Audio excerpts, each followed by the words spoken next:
नमस्कार। Day to Day News Bharat में आपका स्वागत है। मैं हूं Abar. Day to Day News Bharat आम वर्ग की आवाज बनता जा रहा है। लोकतंत्र के चौथे स्तंभ को मजबूत करने का हम कार्य कर रहे हैं। हमारा कोई भी पत्रकार किसी से किसी भी तरह का कोई उपहार या फिर गिफ्ट एक्सेप्ट नहीं करेगा और ना ही लालच स्वरूप किसी खबर को दबाने का काम करेगा और ना ही विज्ञापन का लालच रखेगा। हमारा चैनल आम लोगों के लिए है और दबे कुचले लोगों की आवाज को बुलंद करना हमारा मुख्य तौर पर कर्तव्य है। ढोंगी बाबाओं और तांत्रिकों की खबर को हम बिल्कुल भी नहीं दिखाएंगे। लोकतंत्र के चौथे स्तंभ को भी मजबूत करने का कार्य हम करते रहेंगे। और इस वक्त सीवरेज ट्रीटमेंट प्लांट में हम पहुंच चुके हैं और आप देखिए किस तरीके से इन्होंने पूरी तैयारी की है और कहा जा रहा है वर्ल्ड का ये बेस्ट सीवरेज ट्रीटमेंट प्लांट है। और आपको आगे भी लेकर चलेंगे, आपको आगे भी तस्वीरें दिखाएंगे किस तरीके से ये पूरा सिस्टम है। आप देखिए, और कहा जा रहा है कि विदेशों से भी मशीनों को लाकर यहाँ पर फिट किया गया है और सीवरेज ट्रीटमेंट प्लांट का उद्घाटन हो चुका है। और 10 एमजीडी एसटीपी को अब 15 एमजीडी एसटीपी में अपग्रेड किया गया है। 145.26 करोड़ की लागत से इस प्रोजेक्ट को अपग्रेड किया गया है और मोहाली शहर की आने वाली 20 वर्षों की जनसंख्या को ध्यान में रखते हुए और शहरी विकास को ध्यान में रखते हुए इस परियोजना की अब शुरुआत कर दी गई है। पूरा आप देखिए सिस्टम, ये हालांकि आप तस्वीरों को देखिए कितना खर्च हुआ होगा इस पूरी मशीनरी को सेटअप करने के लिए। और इंजीनियर साहब भी मेरे साथ मौजूद है। सर, वेलकम करता हूं। आप इसके बारे में बताएं, ये काम कैसे करता है सर? सर ये 440 वोल्ट 3 फेज सप्लाई पे ऑपरेटेड है। तो इसमें हमारे प्लांट की मशीनें हैं और हमारे प्लांट के फीडर्स हैं। जहाँ जहाँ अलग अलग मशीन है उसके फीडर्स हैं और कुछ पंप्स हैं, जैसे यहाँ रास पंप्स हैं और सास पंप्स का है फीडर। ये डिकेंटर्स का फीडर है जो हमारी ट्रीटेड वाटर को बाहर निकालता है। और ये सब VFD ऑपरेटेड है और सब फुली ऑटोमेटेड PLC स्काडा से चलता है। अच्छा, इसको देश का बेस्ट इसको ट्रीटमेंट प्लांट कहा जा रहा है। ये कैसे, कितना प्योरीफाई है, ये इसकी क्षमता क्या है? सर ये इसकी क्या है कि ये 15 MGD का प्लांट है, 68.10 MLD प्लांट है। और इसका आप इनलेट और आउटलेट के रिजल्ट देखोगे जो हमें विद इन लिमिट, जो भी हमारी पोल्यूशन बोर्ड की जो लिमिट्स हैं उसके अकॉर्डिंग जो रिजल्ट चाहिए उसी में ही आ रहा है। आप जाके इनलेट आउटलेट का जो आप सैंपल आपने देखा है तो उसमें भी देख सकते हो, जो हमें रिजल्ट चाहिए वो उसी रिजल्ट्स में ही आ रहे हैं। जैसे BOD लेस देन हमें 10 चाहिए, वो 10 आ रही है। TSS हो गया, वो लेस देन 10 चाहिए, वो आ रहा है। COD लेस देन 50 चाहिए, उसी में आ रही है। पानी की कितनी बचत होगी?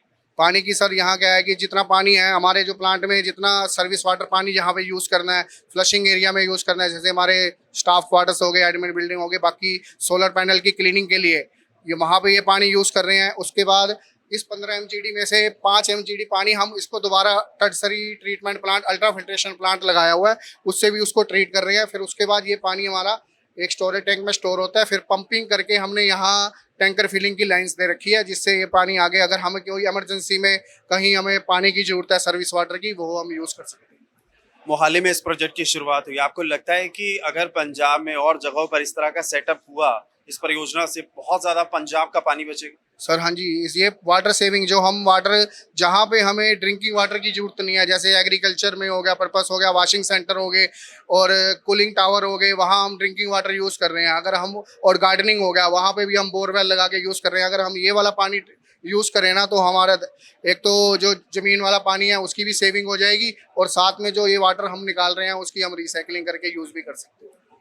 तो इजराइल में हमने देखा है इस तरह का पानी जो है वो खेती में इस्तेमाल होता है, लेकिन हम उतनी क्षमता रखते हैं कि ह्यूमन कंजम्पशन के लिए बेहतर है। सर ये क्या है कि ये पानी अभी हम भी एग्रीकल्चर पर्पस में यूज़ कर रहे हैं। इसका हमने, जैसे कि ये प्राइमरी ट्रीटमेंट, सेकेंडरी ट्रीटमेंट और टर्सरी ट्रीटमेंट है। इसके बाद अगर आप सीधा RO लगा दोगे, ये पानी हमारा ड्रिंकिंग वाटर के कैपेबल है।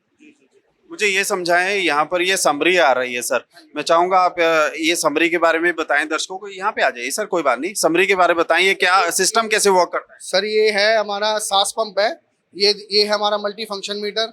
ये हमारी VFD है जिसपे जो हमारी चलती है, ये उस पर एम्पियर कितने आ रहे हैं, लोड कितना आ रहा है, फ्रिक्वेंसी कितनी पे चलेगा।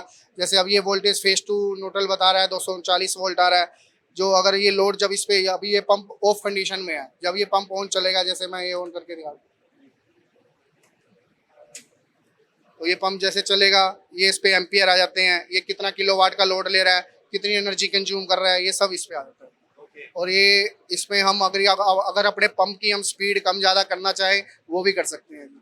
और तो आप सब ये सिंगल फेस प्रोटेक्शन सब डिवाइस लगे हुए हैं इसमें। तो आप ये बताएं, इसमें प्रोटेक्शन को लेकर क्या एहतियातन चीजें बरती गई हैं? क्या आप लोगों की बकायदा ट्रेनिंग भी हुई है?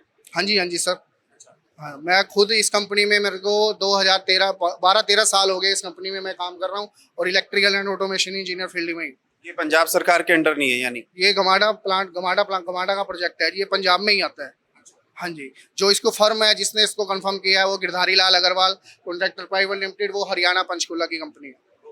हाँ जी। चलिए, बहुत बहुत धन्यवाद आपका। तो साफ तौर पर आपने देखा कितनी बड़ी ये परियोजना है। आने वाले समय में इसका काफी ज्यादा लाभ पूरे पंजाब में देखने को मिलेगा और कहा जा रहा है पूरे भारत में ये टॉप लेवल का इस वक्त सिस्टम इन्होंने लगा दिया है। और Day to Day News channel आम लोगों के लिए ये शुरुआत कर चुका है। हमारा कोई भी पत्रकार किसी से किसी भी तरह का कोई गिफ्ट उपहार नहीं लेगा, ना ही विज्ञापन को स्वीकार करेगा। हम लोकतंत्र के चौथे स्तंभ को खड़ा करने की कोशिश करेंगे। तांत्रिक ढोंगी बाबाओं की फिलहाल खबर को हम नहीं चलाएंगे और समाज में तिरस्कार का सामना कर रहे लोगों का भी हम सहारा बनते हुए नजर आएंगे। वीडियो जर्नलिस्ट मनदीप दास के साथ अमर शर्मा की report, Day to Day News Bharat.